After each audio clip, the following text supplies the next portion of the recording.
Hello again, everybody. It's Brian Allee-Walsh, NewOrleans.com. It's New Year's Eve out at Saints Camp, and I'm out here with my good friends and colleagues James Varney and Mike Triplett of the Times-Picayune and Bradley Hanwerger from WWLTV.com. We're the lone soldiers out here as we're putting a wrap on the new year, on the old year, getting ready for the new year. A surprising development out here at Saints Camp today. Running back Pierre Thomas is going to be listed as questionable for Sunday's game after tweaking his left ankle during practice on Friday afternoon. From everything we gathered, it was a couple of media members observed this during the 20-minute window that we have in observation of the team, and Sean Payton would not address the extent or the nature of the injury other than to say that he finished the practice, worked on a limited basis, and is questionable for the game, and declined to give specifics, citing that there's no reason in trying to give advantage and a competitive advantage to the opposition. And we all understand that, and so we respect his wishes, and but we do have to report the news as it's fit. So Pierre Thomas is going into the game as questionable. Here's other updated injury reports.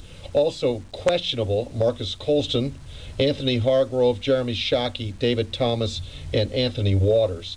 Up and probable, according to the injury reporter, Remy Adele, Alex Brown, Reggie Bush, Chris Ivory, and Robert Meacham and Jimmy Wilkerson. So there's a number of players on this list as we go into the final week of the regular season, a game that certainly carries playoff implications for both teams.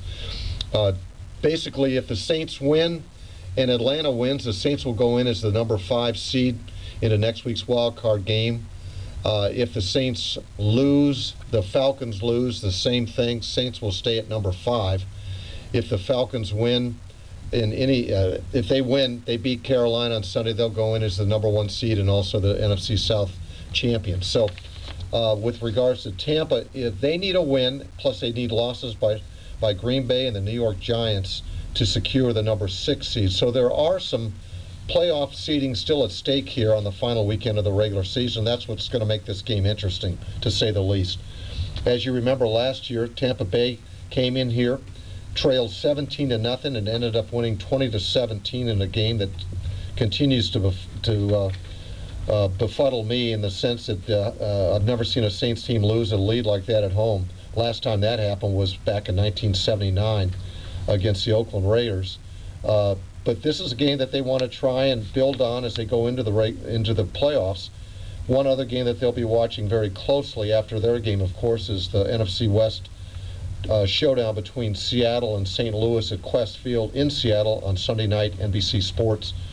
If the Saints stay at number 5, the number 5 seed, they'll go and play that winner in next week's wild card round. So there's still some things to be decided on the final Sunday of the regular season.